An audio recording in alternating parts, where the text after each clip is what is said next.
Year signs, tignan natin ano po ang mensahe para sa iyo ngayong araw. Keep in mind po na ito ay general reading lamang. So, hindi po lahat ay makaka-relate. So, be open-minded. Sa mga hindi pa po nakasubscribe dito sa ating channel, please subscribe na po kayo and pa-like na din po ng ating video. At sa mga nais pong mag-avail ng ating private readings, ng ating Evil Eye Amulet Necklace at ng ating QR's bracelet, makikita nyo po yung link sa description box.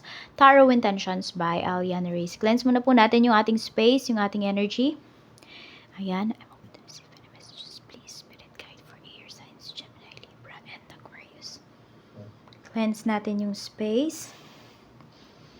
Okay. And i-lift nyo na yung mga negativities, no?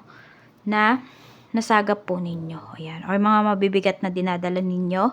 Air Signs, i-lift nyo na po yan kay Universe. Umpisa na po natin ang reading mo. This is for you, air signs. Mensahe po natin, Spirit Guide. Okay, we have... Okay. So, meron kayong mapapalalunan dito. Napakaganda ng financial ninyo ngayon, air signs. Lumalapit po sa inyo yung mga swerte. Okay, mga blessings. Ayan po, kaya kung meron ditong opportunity para kayo ay kumita, ayan po, i-grab nyo po yun. Huwag nyong tatanggihan. Tignan natin kung ano pa yung mensahe para sa'yo. Spirit Guide, mensahe po natin kay air signs. We have, ayan, the Rider. So, very positive news po ito. Yan nga, oh. Kung meron kayong hinihintay dito na transactions, makakapag-decide na po yung tao na yan. And good news yung paparating para sa inyo. And yun lang, syempre, yung mga iniisip nyo din dapat is positive lamang din po. Air signs, as much as possible. We have the house. O may binebenta ba kayo ditong bahay? Or yung iba sa inyo may tina-target kayong bilhin na bahay? Or meron dito magpapagawa ng bahay? Ayan po, so some of you, pwedeng plano nyo to ng asawa mo or ng family mo. Matutupad po siya. We have the key. Uy, mukhang may bibili ng bagong bahay dito. Ayan po. Or siguro hindi man siguro siya ngayong araw na to, air signs. Pero ano po yan, mapufulfill nyo po yan, yung pagkakaroon ng sariling bahay. Madami talagang mga new opportunities na mag-o-open para sa'yo. Puro kasaganaan ang paparating para sa'yo, air signs. Claim mo yung positive energy na yan. Tignan natin kung ano pa ang mensahe para sa'yo. Meron tayo ditong temperance. Okay, wag ka lang daw masyadong magmadali. At saka wag ka maiinip. Habaan mo pa yung iyong pasensya. We have the Fool. We have Ace of Wands. Ayan po. So, kailangan mo ng lakas ng loob. Okay, kasi syempre madaming opportunity na paparating para sa'yo dito. Saan ka ba magkakaroon ng lakas ng loob para tanggapin yan? Diba? Anong opportunity ba yan? Yan ba yung matagal mo nang hinihintay? Or pag may lumapit lang ba sa yung opportunity, i-grab mo ba yan kaagad?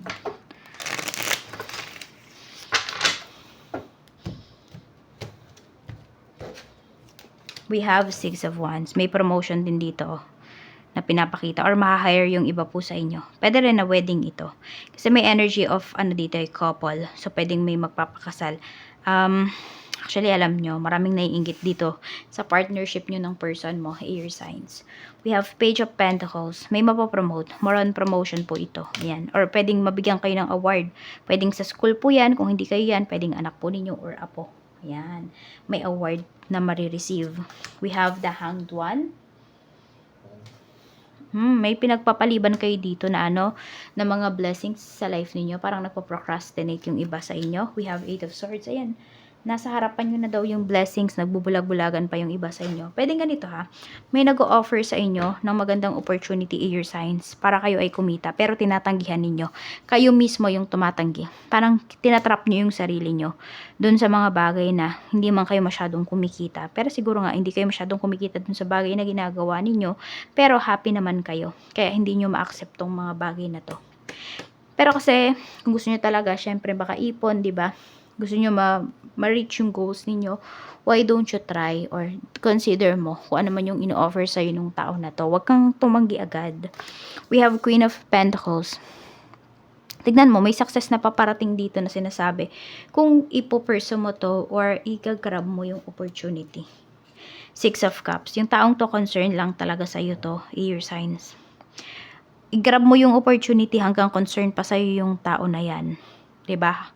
At least, mawala man yung concern niya sa'yo, meron ka nang natutunan at kumikita ka na. Kaya mo nang tumayo dito sa in-offer niya sa'yo. Kaya mo nang panindigan. We have 8 of Cups. So, some of you po, kung may hinihintay naman kayo dito, siguro, napakatagal na na, sabihin natin, yung pinupursue nyo na job, ang tagal na yan. As in, years na yung iba sa inyo. Kayo na naghihintay. Pero hindi pa rin siya dumarating. So, pag ganyan naman katagal, make sure na meron kayong backup plan. 'Di ba? Para hindi kayo natetenga. We have Wheel of Fortune. Yan o, kasi alam mo, air signs, once na umalis ka dyan, yan, sa kinalalagyan mo ngayon na, dyan sa paghihintay mo na yan, sa napakatagal na, some of you 3 years na, hinihintay nyo yung opportunity na yan, wala pa rin dumarating. So, once na umalis po kayo, dito nyo makikita yung hinihintay nyo talaga, or yung sabihin natin, yung hindi mo makita-kita dito, no, hindi mo makuha-kuha dito sa trabaho na hinihintay mo, makukuha mo dito sa bagong tatanggapin mo. We have Judgment, so need mo na daw mag-decide. Sabi nga dito, need nyo daw kasi, diba, ng lakas ng loob. 3 of Cups, need nyo na yung i-let go. Kung ano man yung mga, some of you, mga hopes na meron kayo dito sa hinihintay ninyong trabaho. Kasi pwedeng, some of you new opportunity na talaga ang tinuturo sa inyo ni universe. Ibang direction na po. 7 of Pentacles. Okay, we have Strength. Okay, meron naman dito parang kaka-recover nyo lang sa sakit. Air signs, ayan no. May recovery naman na pinapakita dito. Kaya lang po yung iba sa inyo, pwedeng nasa id po yung ipon ninyo. We have Queen of Wands. Tignan nyo rin kasi iba sa inyo parang hindi natural kung bakit kayo nagkakasakit. Pwedeng may gumagawa sa inyo. Ayan. Pwedeng may gumagawa sa inyo. Or kung meron kayong family members na may sakit, ayan, pa-check nyo po. Kasi, kung napacheck nyo na sa doctor, ganyan, walang diagnosis, patignan nyo po sa mga faith healers, ganyan. Kasi air signs, pwede nga na hindi talaga yan. Alam mo yun, psychic attack yung nakikita ko dito. Kasi ayan may nagagalit dun sa tao na yun. Pwedeng sa'yo to, air signs. Baka may mga taong nagagalit sa'yo. Pwede rin naman na sa family members mo. May nagagalit, kaya may nakakaramdam po dyan ng, ayan, may sakit. Kaya ayusin nyo yung mga insurance po ninyo if ever makakuha po kayo, kasi sayang. We have Bright Ideas. Sabi dito, have an innovative new inspiration, test new ideas, and break out fast. Take action on your ideas. You see, may mga dumarating talaga na opportunity, kayo yung nagbubulag-bulagan air signs. It's time for you to consider that opportunity. Huwag na kayo magdalawang isip. Sige, tingnan natin. Kasi yung iba sa inyo, nagdadalawang isip talaga kayo. Pili kayo, 1 or 2. Tignan natin kung yung idea mo ba na yan or yung in-offer ba na yan sa'yo ay magbibigay ba yan sa'yo ng successful life or successful outcome. Let's see. 1 or 2. Pili po kayo. Number 1. Grab nyo na daw agad.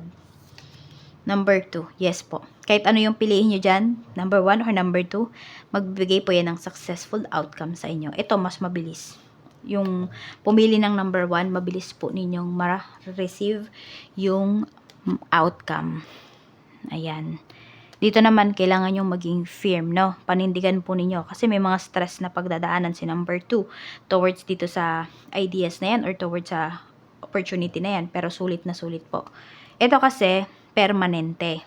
Okay, so matagal lang to na yung success, pero permanente siya. Si number 1 naman is mabilis po yung success, pero pwedeng mabilis din siyang mawala. Kaya ang gagawin po ninyo, mag-ipon kayo ng mag-ipon dito. Sinupin nyo po yung kikitain nyo dito. So, ayan lang po ang mensahe para sa'yo, air signs. Maraming salamat. Ingat po kayo always and more blessings to come.